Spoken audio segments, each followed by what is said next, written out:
My last set of speakers for you tonight to close up our evening. Speaking of doing good with your photography, Phillip and Eileen are wedding photographers. They're award-winning. They do this amazing stuff, but they really have a different focus. Their focus is really affecting change in the world with their work or by inspiring other people. They actually did a documentary film, right, together, Lost Boys of Paradise, which talks about maybe you can talk about it more than I have. I haven't actually seen the film, but it's amazing. Honestly, I didn't hear about it, but I want you guys to hear about it because it sounds, from what I understand, to be something that could be quite powerful. So to close out the night, come on up, you guys. Tell us what it's all about.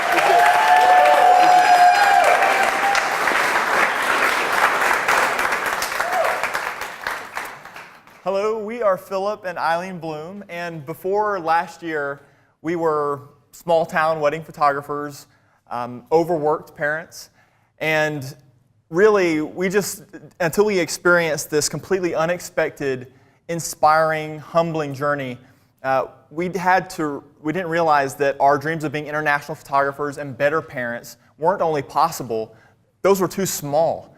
We love photography, we love this industry like you, but we realize now that all of this is just a front to help us change the world. Photography isn't life, but it's such a great tool to celebrate life and to even reclaim lives where they're being destroyed. Through your camera, you can change the world while growing your business. It sounds cheesy, change the world, really?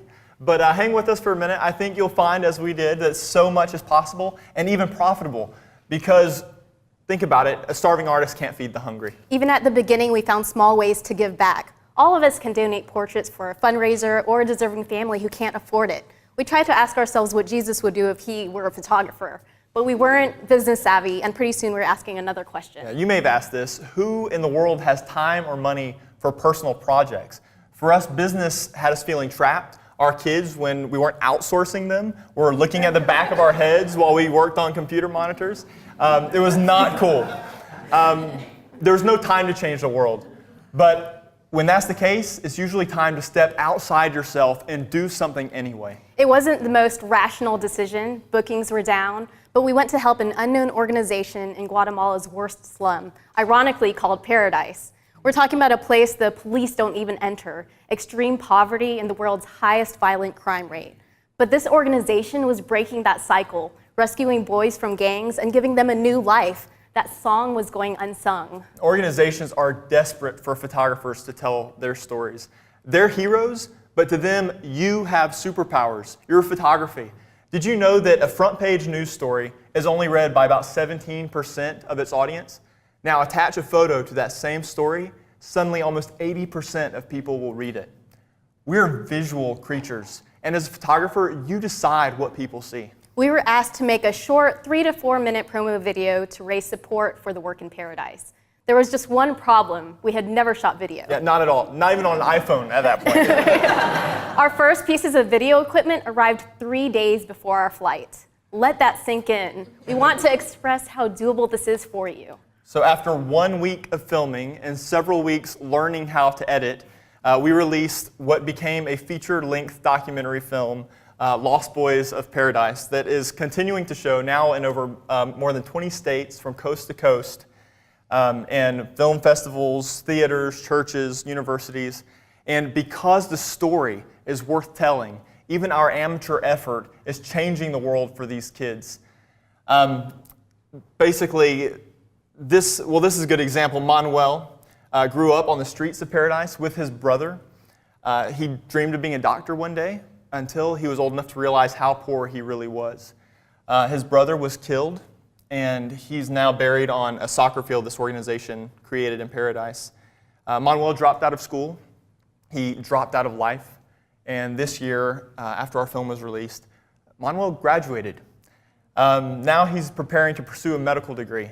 And because of the boys' home that our film will help build, thousands more doctors, teachers, astronauts, maybe photographers will be able to follow in his footsteps. And that to us is better than any award or magazine cover you can slap our names on. How can I afford to do a personal project? You can't afford not to. Just think, First, what better way to build new skills? You can't use a paid gig to experiment, but here, expectations can be set low. We were honest about our limits and got to discover what we're capable of without the pressure. We got inquiries for wedding cinema right away. You can advance your business and change the world at the same time. And second, think how this increases your brand value. People hear about you because of this, and they want to support it. My barber never cared about my wedding photography stories. In fact, I was probably the 4th wedding photographer in his seat that day. But when I told him about Lost Boys of Paradise, he wanted to sponsor it and plastered our posters and brand all over his storefront. Clients become confident that their money is going to good use. So everything they buy feels like value add. You go from salesperson to status symbol. Even the most humble do-gooder must admit more money means more ways to change the world. And these projects often allow you to travel. Traveling is no big deal. It's a small world. But being an international photographer is still a big appeal. And so you can book clients while you're gone. There's so much need. There are thousands of people with inspiring stories to tell. It's easier to ignore them, but they deserve to be heard. So don't let anything get in your way.